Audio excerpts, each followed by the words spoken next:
What's going on? So I registered Democrat this year to vote for Bernie Sanders in the primary. I voted for Jill Stein in the regular election.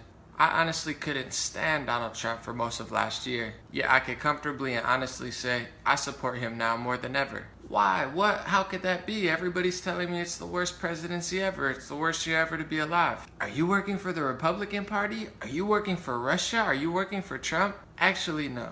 I've never voted Republican in my life. I've never thought about voting Republican in my life. Generally, I think all of politics has pretty much been a scam for my entire lifetime. But give me your time and listen to my reasons for why I support President Trump, and he's actually doing a way better job than I thought he would do. Number one, he ended the Trans-Pacific Partnership. This is something that Bernie Sanders preached and that he wanted to do as well. The Trans-Pacific Partnership was a massive trade agreement that Hillary Clinton and Barack Obama were begging to pass through. That seemed like a complete scam to me. First of all, it was written by the corporations themselves and corporate lobbyists. It was going to send lots of manufacturing jobs overseas, and all the incentive in the world to use slave labor and manufacturing plants in other countries. It did nothing to fix the trade deficit. It had awful environmental regulations. Many reports said the price of medicine would go up. He put his money where his mouth is and ended the TPP.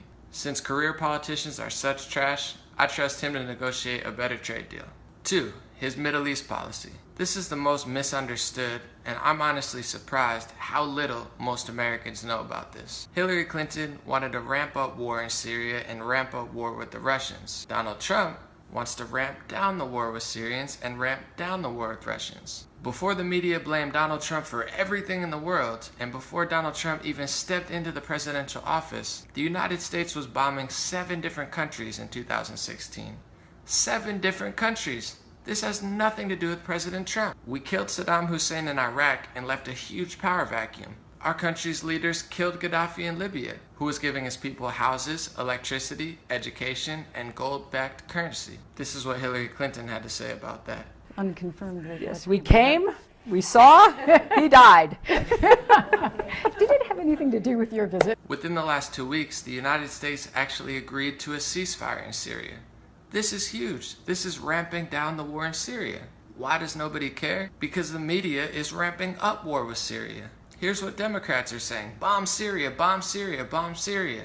I thought liberals were for social justice, for the environment, and for peace. Since when was ramping up war the answer? Donald Trump, believe it or not, is way less of a war hawk than the Democrats and the Republicans. I like peace, and I trust Donald Trump to get us there more than the trash politicians I mentioned earlier. Third reason. Donald Trump is destroying the mainstream media. The legendary Malcolm X had a brilliant quote about the mainstream media. If you're not careful, the newspapers will have you hating the people who are being oppressed and loving the people who are doing the oppressing. That's exactly what's happening now. The mega news corporations have been consolidating and consolidating and consolidating, and billionaires have been buying out newspapers to the point where journalism's at an all-time low. It's virtually non-existent on corporate media. All of the news sources Donald Trump calls out, the Washington Post, the New York Times, CNN, MSNBC, I watched them with my own eyes cheat Bernie Sanders out of a fair election. They never gave Bernie Sanders fair press. They never gave Ron Paul fair press. They never gave Rand Paul fair press. Pretty much any decent, half-genuine, half-authentic human being that runs for president, they won't give any fair press to. They admittedly elevated Donald Trump because he was an easy target. They act as a PR shield for Hillary Clinton and other corrupt politicians, and they're the root cause of a lot of problems in the United States. They're the reason that nobody knows that we were bombing 7 different countries during Obama's administration, and nobody cares. I would even go as far to say it's complete mind control. They tell you how to think, they tell you what to wear, they tell you what to watch, they tell you what's cool, they tell you what's socially acceptable. They pretty much control the minds of half of America, and it's not in a good direction. And don't let the media narrative fool you either. This isn't me following along with whatever Trump's doing. I've been saying this myself since 2008, talking about the corrupt, corporately owned media. Time Warner, prepare to stop the prince. I'm convinced this is apocalypse. So to have a president of the United States who's not hiding behind the mainstream media, but who's calling them out for being the phony, warmongering media that they are, that's revolutionary. I support that. The Trump administration is cracking down on human trafficking. It's getting virtually no press, but it's a pretty big deal. Over thousands of pedophiles have already been arrested in the United States. For some reason, modern-day liberals and people on the left who are supposed to care about racial rights and social justice rights, they don't care about what happened to Haiti. They don't care about the millions of women, children, and kids being kidnapped every year. They act like it's all a conspiracy. Well, guess what? Dr. Phil's talking about it. On the outside, her clients were pillars of their communities. But behind closed doors, she says they were sinister and evil human beings. The clients I was forced to have sex with were very rich and powerful, very important VIPs. They were in law enforcement, doctors, psychiatrists, judges, politicians, even people who owned sports teams. Ashton Kutcher's talking about it. To ensure a society and government that defends it as well. It's abused. It's taken by force, fraud, or coercion. It is sold for the momentary happiness of another. I've seen video content of a child that's the same age as mine being raped by an American man that was a sex tourist in Cambodia. President Trump's talking about it, and millions of people are talking about it. It's not a conspiracy, it's real, and Trump's administration is cracking down on it. As a social activist myself, I support that.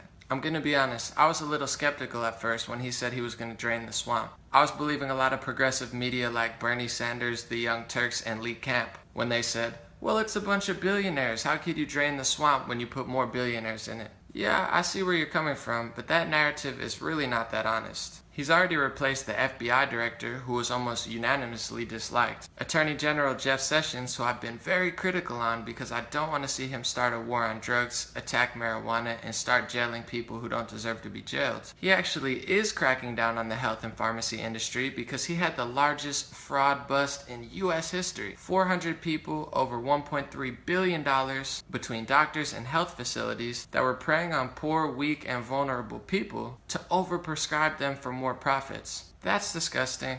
I've been talking about the pharmacy and the health industry being a complete fraud for a long time, and I have to give it to Trump's administration. That's a big deal. Largest bust in U.S. history. I know a lot of critics want him to just fill his cabinet with not billionaires and construction workers and farmers, but it's just not that realistic. To shift the agenda of this already massive group of powerful people, you're going to need some other powerful people. People with billions of dollars that are sick and tired of the corruption and crime. That's what it's going to take. I was very critical at first, but I'm done being negative, and when it's all said and done in 4 years, I think his actions will speak for themselves. Ending the Paris climate deal. As an environmentalist myself, this deal was literally nothing. It wasn't going to change the climate. It wasn't going to guarantee that anything was going to change or happen. It was basically one giant political circle jerk to pretend like they're doing something, but actually not do anything. India recently planted 66 million trees in under a day.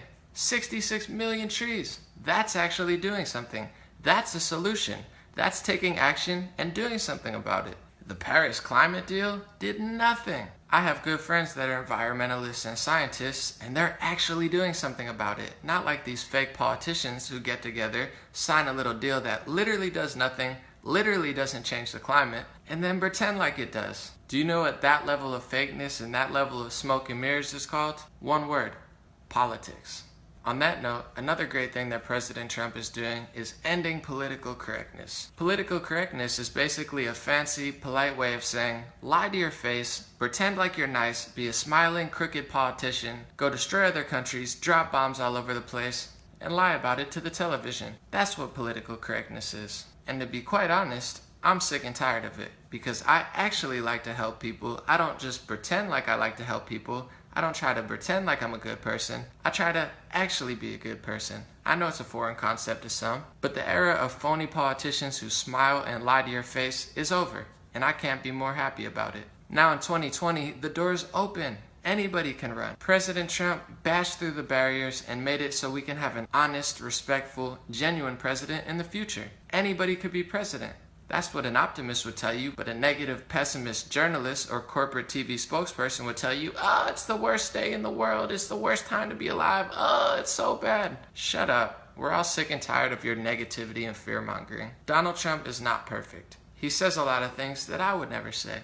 He thinks a lot of things that I would never think. He could do a better job of reaching out to people who don't like him. He could also do a better job of reaching out to people of other races, religions, and people who don't think like him. I understand why people don't like him, but a large portion of it is the media. The media literally tells people what to think. People get murdered left and right, and nobody seems to care. It's like, well, Donald Trump Jr. talked to a Russian lawyer. Meanwhile, multiple people died the same day, and nobody cares because the media doesn't tell you to. I don't have a political preference. I think most Democrats and most Republicans are completely phony. I go where the truth is. I go where the logic is. I go where the facts are. I go where the reality is. And even during the election, when I couldn't bring myself to vote for Donald Trump or Hillary Clinton, I would have conversations with hundreds of people, and nobody voting for Hillary Clinton, nobody had any good reasons besides their hate and their emotions towards Donald Trump. Even now, when I talk to people who consider themselves liberal, most of their argument has no logic, no facts, and no reality. It's just emotions, negativity, hatred, and repeating a lot of mainstream media talking points which they drilled in people's heads, a lot of which is incredibly biased at best, completely fake and fabricated at worst. I get it, trust me, the news wants everybody to hate themselves, they want people to hate each other, they want you to hate the color of your skin,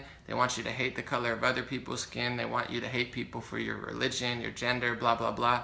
Trust me, I've seen the news fearmonger and hatemonger and divide people for 20 plus years now. He actually has the power to do some good, he wants to do some good, and he already is doing some good. The warmongers who have been pulling the strings on the puppet United States and the puppet presidents of the past are freaking out. And as an activist, a social justice advocate, a spiritual person, and somebody who wants the best for all people of all races and religions and genders, I think once people stop getting brainwashed and manipulated by the mainstream media, brainwashed and manipulated by Twitter, Google, Facebook, Huffington Post, Washington Post, New York Times, Fox, Al Jazeera, Newsweek, Democrats, Bernie Sanders, fake progressives, and fake social justice news sites, people are going to start to realize, hey, maybe Donald Trump isn't so bad. Let go of that hate, let go of that negativity, let go of that fear and paranoia and hatred for other people and hatred for yourself, hatred for America, hatred for society, hatred for the world, and let some love in, let some optimism in. Start having conversations with people. Have conversations with people who were born in other countries. Talk to people who moved from Africa. Talk to people who moved from the Middle East, from Mexico, from South America. Talk to people with different political views than you. Don't let the mainstream media tell you what other people think. Think for yourself. And if people do that, they might realize we're all not that different. And while the mainstream media and social media is desperate for war, desperate for negativity, desperate for division, while ironically posing like they care about social justice and care about unity and care about people, if you look past all of this bias hate, if you look past all of this bias negativity, look at the truth, look at facts, look at logic, look at reality. Sorry, I'm not sorry, but President Donald Trump, not that bad. Maybe just what America and the entire world needed. Thank you for hearing me out. God bless you and God bless your family. If you'd like to donate, check the comment section below. Either way, stay tuned for more Real Talk.